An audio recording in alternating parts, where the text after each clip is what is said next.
Agora, um alerta para os pais. As férias escolares estão acabando e já é hora de iniciar as negociações para que as crianças e os adolescentes diminuam o uso dos videogames. Essa preocupação é comum em muitas famílias, que é importante, né, Rê? Importantíssimo. A Organização Mundial de Saúde já classifica a dependência em jogos virtuais como um distúrbio mental. Veja na reportagem de Elaine Cortez como identificar se o seu filho está viciado nos games e o limite entre a diversão e a doença.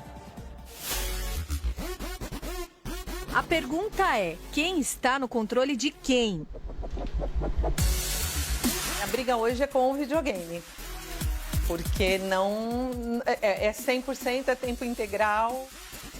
O menino da bola está só no quadro. Os brinquedos viraram parte da decoração. Bruno passa horas assim vidrado na tela. Acho que 18 horas fica, porque só o tempo que dorme, né? Que tá fora. A ponto de não querer sair de casa? Sim. De não querer viajar? Sim. Trocar o cinema? Sim. Trocar a praia? Tudo. Trocar o futebol? O jogo tá em primeiro Tem lugar. às vezes que eu até madruguei. Eu fui até 5, 4 horas da manhã.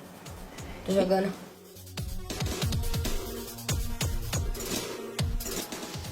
Bruno, vamos Oi. descer tomar café? Já vou. Tá tudo pronto. Já vou. Já tá na mesa. Calma aí. Tá Já bom. vou. Deixa eu acabar aqui.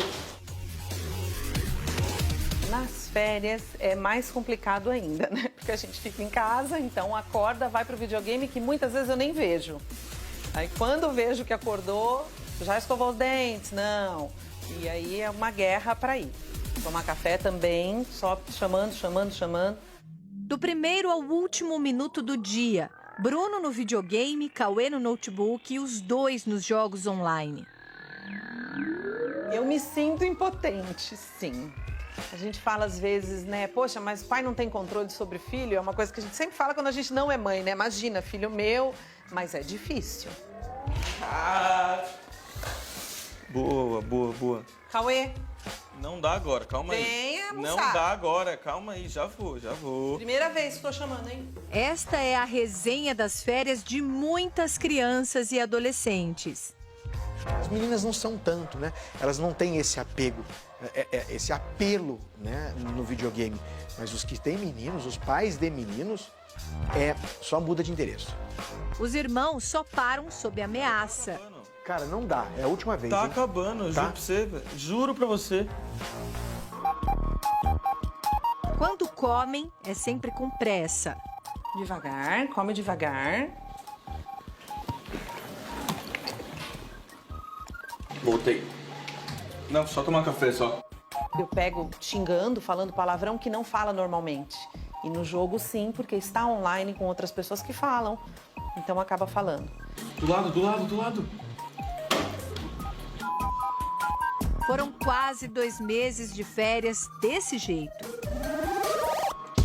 O mercado de games movimentou mais de 5,5 bilhões de reais em 2018 em todo o país. O balanço do ano passado ainda não está fechado.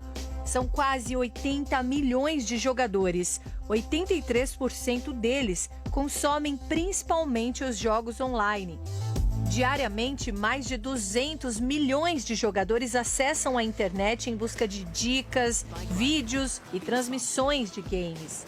Guerra, lutas, construções, danças e competições em equipe lideram os jogos mais populares.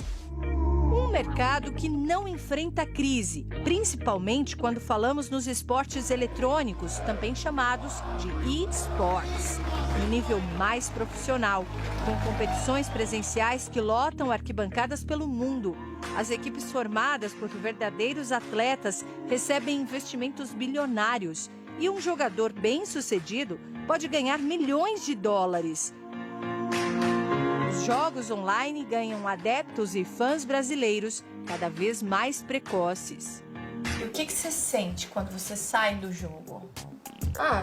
Me sinto mal, porque eu tenho vários amigos que eu já fiz no jogo, que eles são muito legais. Eu não sei, eu não consigo desapegar do jogo. O Bruno tem 10 anos, começou a jogar aos 7. Geralmente o videogame vira preferência por volta dos 9 anos de idade. Estima-se que um jovem da geração digital gaste até os 18 anos, que é a idade do Cauê, cerca de 20 mil horas em jogo. O grande questionamento é a divisão desse tempo. Pela primeira vez na história, a Organização Mundial de Saúde fala que a dependência no videogame é um distúrbio mental. E as famílias se perguntam qual é o limite entre o entretenimento e esse excesso que adoece. Quando a criança começa a utilizar um padrão acima do ideal, você percebe que a criança não tem outros interesses. Por exemplo, ela está de férias e ela não tem interesse em fazer mais nada, ela não quer sair, ela não quer participar de nenhum tipo de atividade extra casa. Outro indício também é quando ela começa a ter uma inversão do sono. Ela fica jogando tanto que ela acaba dormindo mais tarde e acordando também mais tarde. Ela perde boa parte do dia dormindo para se recuperar do período que ela ficou jogando à noite. Então, esses são dos principais sintomas que devem ser observados pelos pais, que denotam um aumento excessivo no uso dos jogos. Este psiquiatra que atende crianças e adolescentes alerta que muitas horas seguidas jogando têm efeitos cerebrais parecidos com o uso de drogas.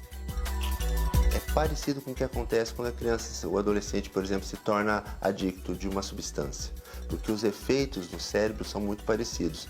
É um efeito de recompensa imediata, eles podem chegar a esse tipo de padrão de comportamento porque existem alterações cerebrais.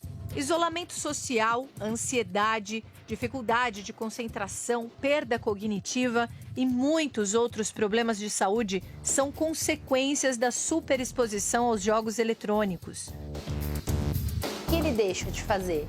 Então, ele deixou de fazer atividade física, ele começou a comer sem perceber o que está comendo, porque você está tão entretido, o corpo dá sinal de fome, de falta de alimento, e você pega coisas que você come rápido, absorve rápido e dá rápida saciedade. Então, são carboidratos e gorduras.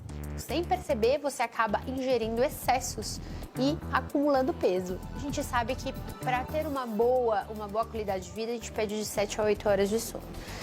Você fica com aquela realidade virtual tão intensa na sua cabeça que o cérebro absorve cenas, né? E quando você vai repousar, você acaba trazendo ela no sonho e não deixando ter um sono reparador, conciliador.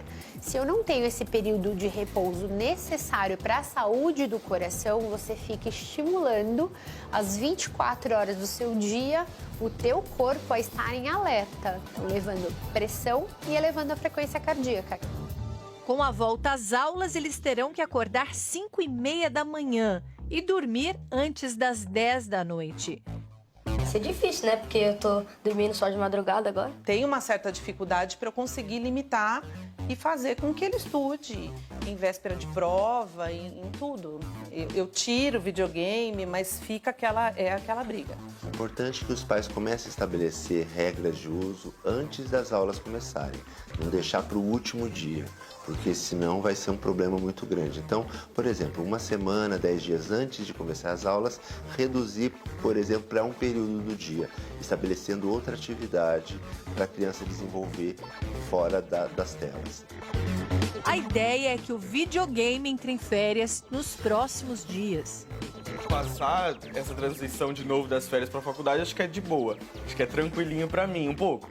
Não vamos falar tanto assim, porque vou sentir saudade de jogar todos os dias com os amigos, porque eles também vão estudar e tudo, mas acho que, em comparação comigo, acho que eu vou voltar menos pior que meu irmão.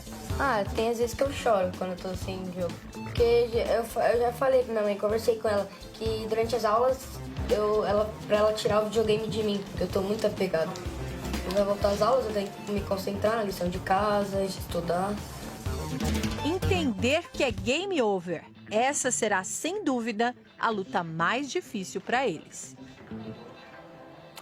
Gente, educar um filho é difícil. E realmente, os videogames, a gente não pode só ver como vilão. A gente viu o Bruno aí pedindo, de uma certa forma, pedindo ajuda também para poder deixar o videogame um pouco de lado. Videogame é legal, em muitos momentos pode ser, inclusive, esporte, mas tudo tem que ter limite, tudo tem que ter moderação. Então é bom a gente prestar bastante atenção agora nesse finalzinho das férias para voltar à rotina e ir moderando o tempo para depois não ter problema na fase escolar.